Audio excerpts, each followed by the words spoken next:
Here in America, in the wealthiest nation on earth, no illness or accident should lead to any family's financial ruin. Obamacare was bad policy yesterday. It's bad policy today. Obamacare was bad law yesterday. It's bad law today. The Supreme Court upholds President Obama's health care law. I'm Dwayne Brown. Tonight on Evening Edition, what the ruling means for San Diego.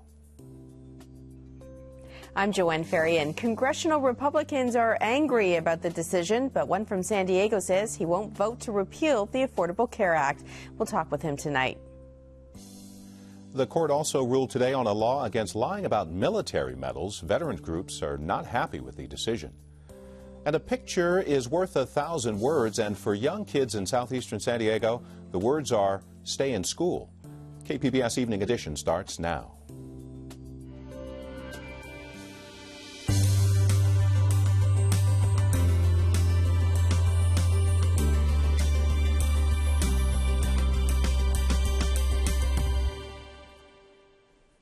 President Barack Obama's health care overhaul can move forward. On a 5-4 vote, the U.S. Supreme Court upheld most of the plan today.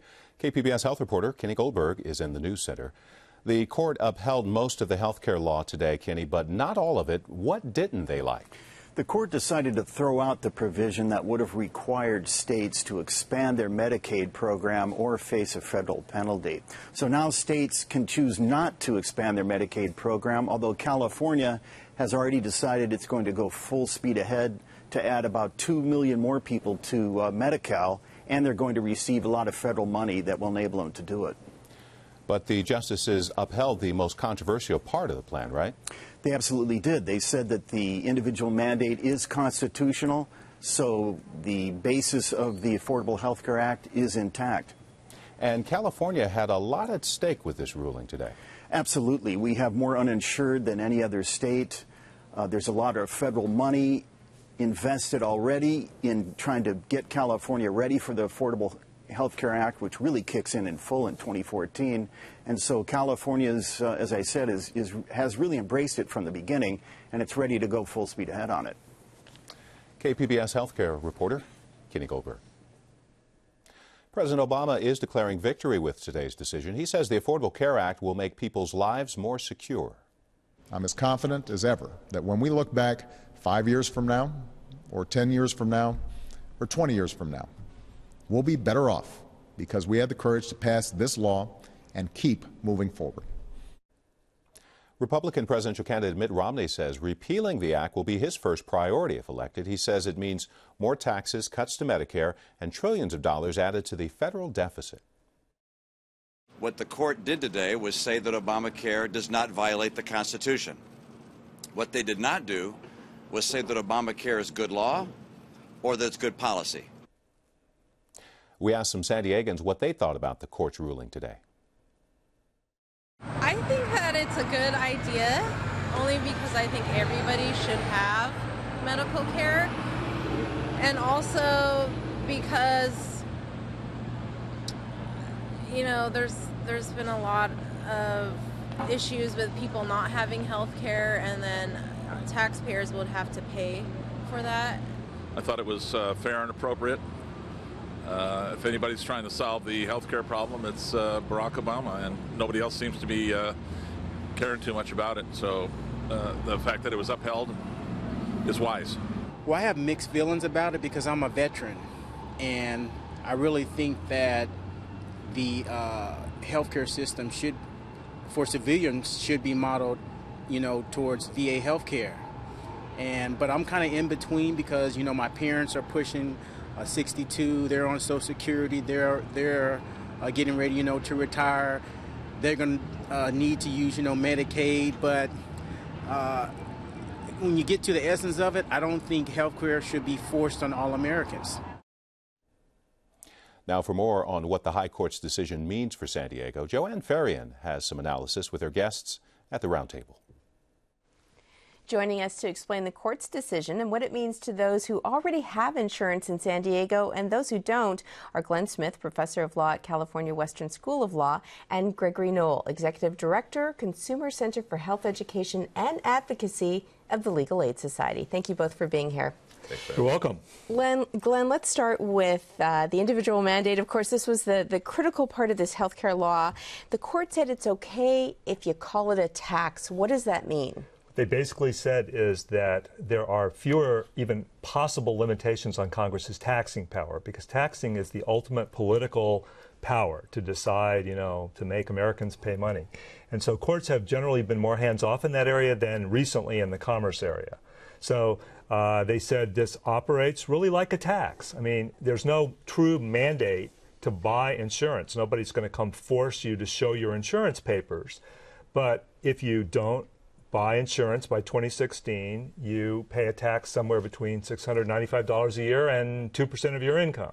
That's right. So it goes up with each subsequent year. I want to talk about the second part of the ruling, though. Now, the federal government can't financially punish states if they don't take part in the expanded Medicaid part of the law. Elaborate on that.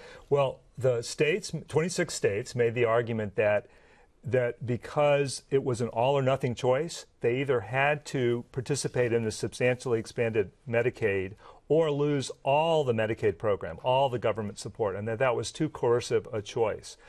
Even though there's not a lot of clear law about that, the court did go out on a limb and say that in this case that would have been coercive. And they said, they clarified that the federal government did not have the authority to basically force a state on pain of losing all its Medicaid funding and all its participation in the program to go ahead. But they obviously won't get the new money if they don't. Yeah, don't get the new money. And people seem to be ignoring the fact that there's a lot of incentives. The federal government's going to pay for, I believe, isn't it 100% the first year and 90% after that? So there's a lot of goodies that are available, and many states, I think, including some of those that brought this lawsuit, will ultimately join in.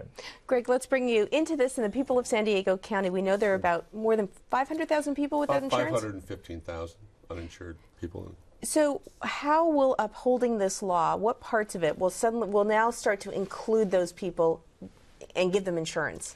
Well, there's going to be a number of ways. There's going to be the expansion of Medicaid, or Medi-Cal as we call it. There's going to be the exchange, where you're going to have a lot of subsidies, where you can get your own insurance. The subsidies are huge, and it really is, as Glenn said, giving opportunities to all of those folks to try to take advantage. There are some people, because they have not been in this country legally for more than 5 years, that will not be able to take advantage of it, and we'll still have a program for them. But this act is going to get about 2/3 of those folks access to health care coverage. I want to talk a little bit about the expanded Medicaid, because that's something that California is already beginning, isn't it? Haven't they started enrolling people? Yeah, California's been very aggressive. They were the first state to pass all of their state laws to create the exchange. They also are allowing counties to expand and pay the match for Medicaid expansion right now. In fact, San Diego County has added more than 23,000 people to the Medicaid rolls through the low-income health plan already. So when we talk about this expanded program, isn't it really, it's just sort of lifting the ceiling in terms of who's eligible and how much money they earn? It's both. I mean, it's really trying to make sure that everybody gets in the pool. It's trying to make sure that healthy people are insured, trying to make sure that the price then comes down for all of us, because that's the natural effect.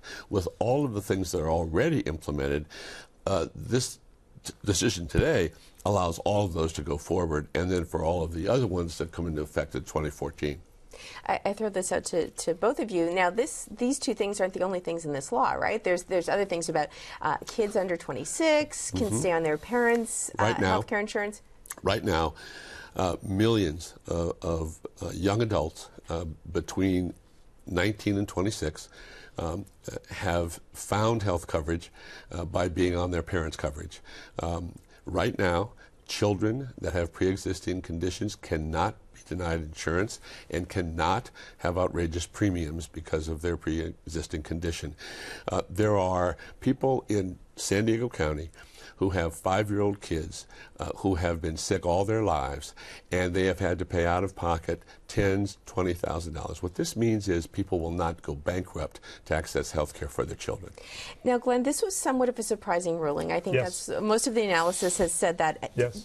Does this, though, restore some faith into this court that it's not going to necessarily rule with party lines? I think that is one of the exciting results of this, is this was being discussed as something that would be another case where the court would split on predictable ideological lines. And so I think the court has gone out of its way, and I think Justice Roberts led that. Chief Justice, he went out of his way to make it clear that on this issue, where partisan politics and the American people had, through the democratic process, had come up with a major policy decision, the court needed to stay out of it if they could, and they needed to decide it on a non-ideological basis. And I think they generally did both of those. I have quibbles, but I think they generally did that very well. We're out of time, but is this the end of the line now for this law? No more challenges? It's the end of the line legally for the foreseeable future, and it returns the power to make these important decisions back to the political process and to the American people. And I do want to let the people at home know I'm going to be speaking with Congressman Brian Bilbray in just a moment, so we'll pick it up after that.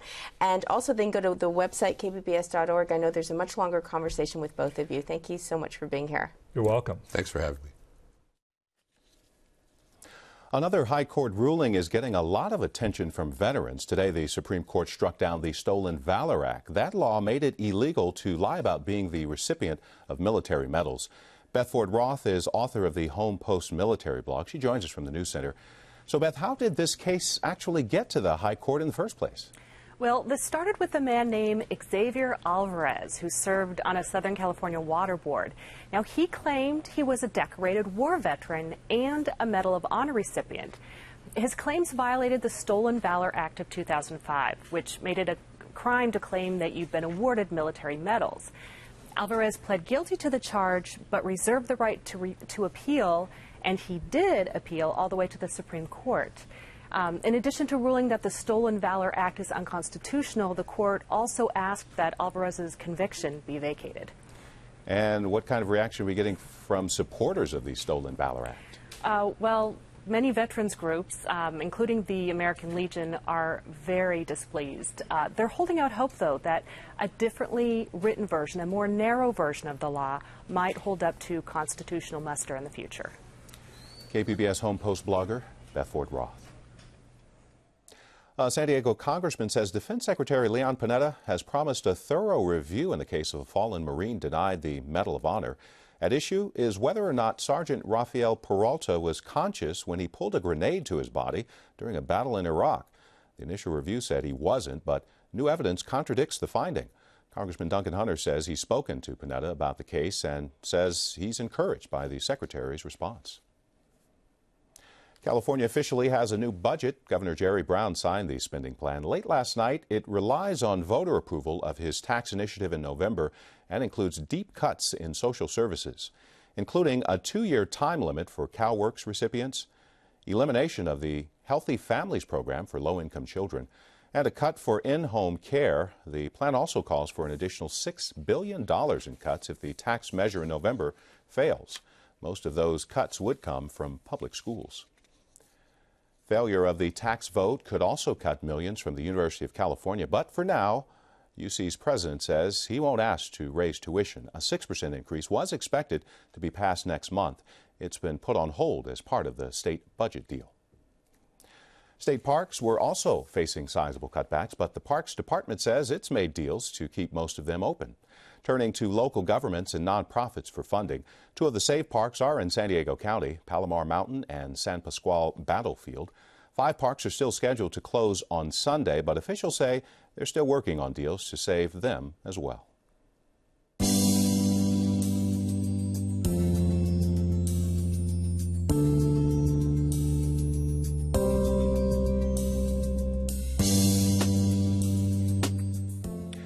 More reaction to today's health care ruling. Joanne is at the roundtable with San Diego Congressman Brian Bilbray.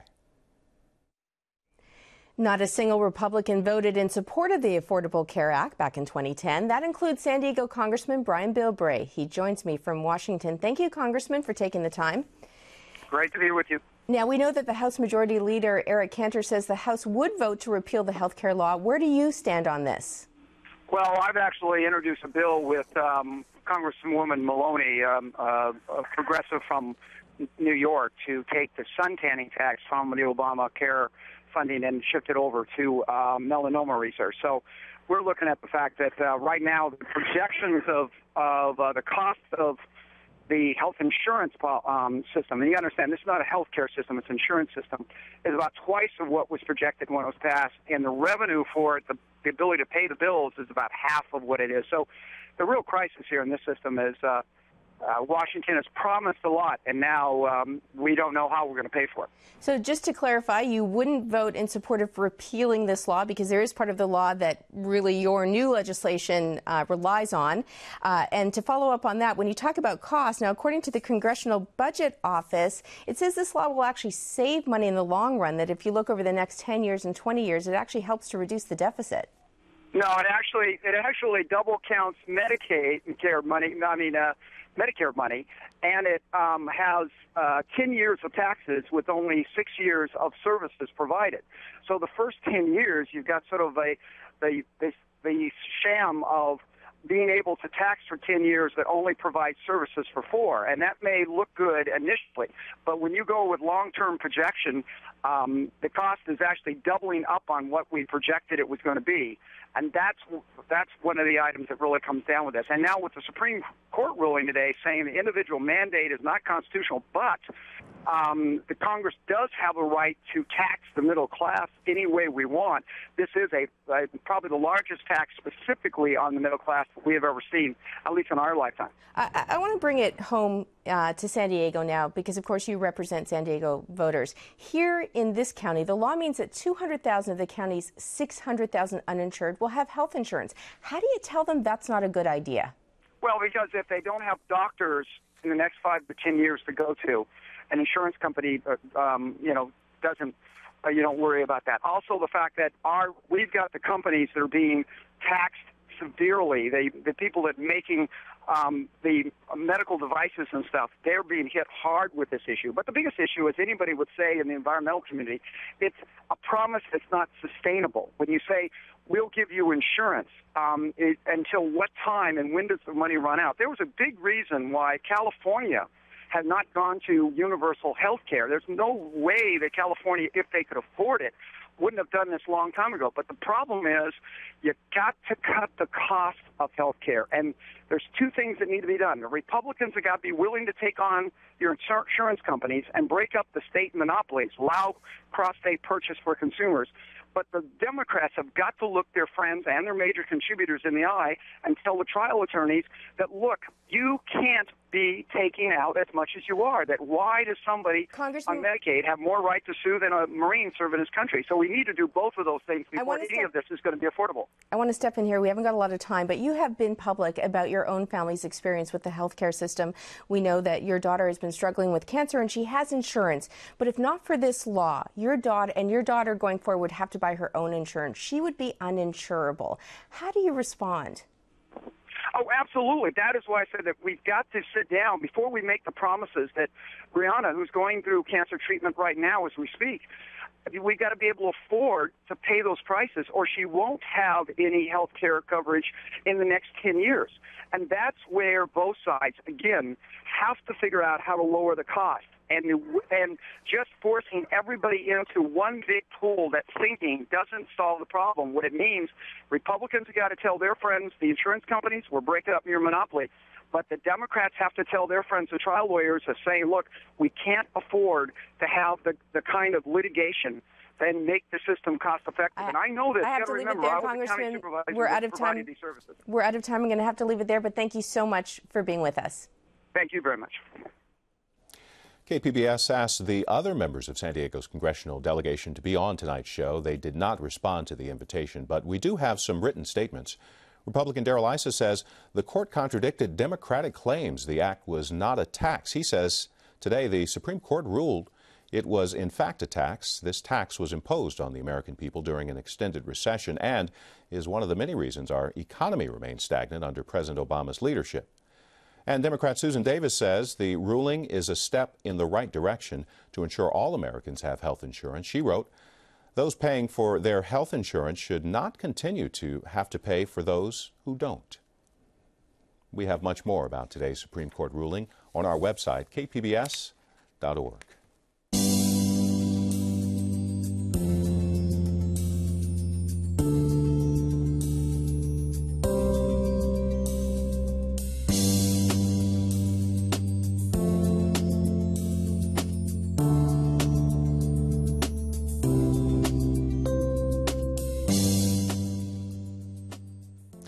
A Horton Plaza fixture is literally running out of time. The Jessup street clock has to be removed within 6 months. The 105-year-old clock has been in the mall since it opened in 1985. It remained even when the Jessup's jewelry store closed. But the mall's owner isn't renewing the clock's lease, so the Jessup family has turned to Facebook to get public input on where to put the clock. A temporary art project in southeastern San Diego was unveiled today at the 47th Street Trolley Station. It's part of an education campaign to encourage students to graduate from high school and pursue a college degree.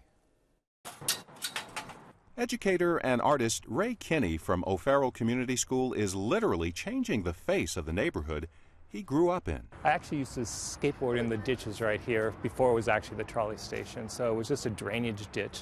That was more than 30 years ago. He says he never imagined doing something like this to visually encourage kids to pursue higher education. No, not really. Actually, I was the only kid who was going to fail middle school art. Kinney and a team of art students are putting the final touches on what he calls temporary tattoos, inspired by street artists. All we did was actually just take plain paper on an oversized printer. We took the images, printed them out large, and then what we do is we just made our own glue out of flour, sugar, and water. Dozens of oversized pictures of kids celebrating graduation with and without their parents are going up on public facilities and private buildings in southeastern San Diego. The theory is when people see others doing something positive, they will emulate that behavior. Leanne Page and Lynette Bradley are recent graduates from UC San Diego, and we're thrilled to see the murals. It's really going to help people see the vision, see that you can graduate, like you can do it, look who else is doing it, it's possible for you. And I think we need that, especially since it's kind of the odds are against us in terms of like education. I just felt a lot of love and support from this mural. I kind of felt like the community was saying, yeah, we got you, graduates, like you can do it, and guess what's happening at the end of the tunnel? Like there are lots of supporters there for you. 4th District Councilman Tony Young says the project only costs $5,000 and will remain up for about a month to remind passers-by to stay in school and pursue a college degree. A new state report shows San Diego County graduation rates last year were slightly above the state average of 76%. There were also significant gains among Latino, Black, and English learners.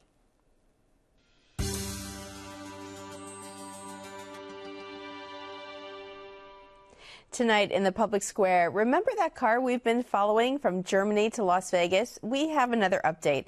The car and investigative news source reporter Brad Racino were delayed in LA traffic because of a chemical spill, but they did eventually make it to their destination. Here is part 3 of Brad's continuing series into the San Diego port. Gutierrez pulls into the Findlay Volkswagen dealership a little before 9 p.m. on Friday, where Robert Malthouse and Tom Lady, the sales manager, are waiting patiently. Malthouse tells me he's been driving everybody nuts waiting for this car. A VW worker quickly removes the wrapping. Malthouse hops in and drives it around back to the dealership's garage. Gutierrez offloads the rest of the cars while Malthouse puts the finishing touches on his own, tightening the lug nuts, filling the wiper fluid basin, and attaching the license plate.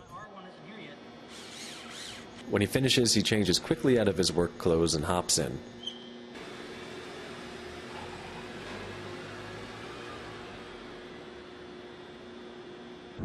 A left turn, another left, and a few miles later he pulls into his garage. And with that, the car comes to rest. A car that has just traveled over railroads, on board a ship, across an ocean, through a canal, onto a truck, and over hundreds of miles of desert. Malthouse tells me afterwards, I should probably put some gas in this. Malthouse's car is just one of the hundreds of commodities that comes into the Port of San Diego each year, and the Port of San Diego, in turn, is just one of hundreds of ports around the country. The story we'll be bringing you next month is going to show you how this works on a grand scale. And it will involve ships the size of skyscrapers, federal agencies, longshoremen, truckers, railroads, and ports that are pouring billions upon billions of dollars into their infrastructure to prepare for the expansion of the Panama Canal, the biggest thing to happen to international shipping in almost a decade. We'll be bringing you this story in photos, videos, and text. Please make sure to follow us on Twitter at iNewsSource. We hope you'll stay with us. Investigative news source reporter Brad Versino. You can see more of Brad's reporting at kpbs.org/evening edition. If you have a question or a comment, let me know. jfarian@kpbs.org, or you can post your comment on Twitter or Facebook. Recapping tonight's top stories today, the U.S. Supreme Court upheld the Affordable Care Act, President Obama's health care overhaul. The 5-4 ruling clears the way for major changes in how people get and pay for health care. But congressional Republicans vow to repeal the act. The High Court also struck down a federal law making it a crime to lie about having received military honors, such as the Medal of Honor. The court says the stolen Valor Act violates the First Amendment. And California has a new budget tonight signed by Governor Jerry Brown. The new spending plan includes deep cuts in welfare and other social services. It also contains $6 billion in automatic cuts to education. Those will take effect if the governor's tax measure doesn't pass in November. You can find tonight's stories on our website, kpbs.org/evening edition. And there will be much more on today's Supreme Court ruling on the Affordable Care Act coming up in just a moment on the PBS NewsHour. Thanks for joining us. You have a great night.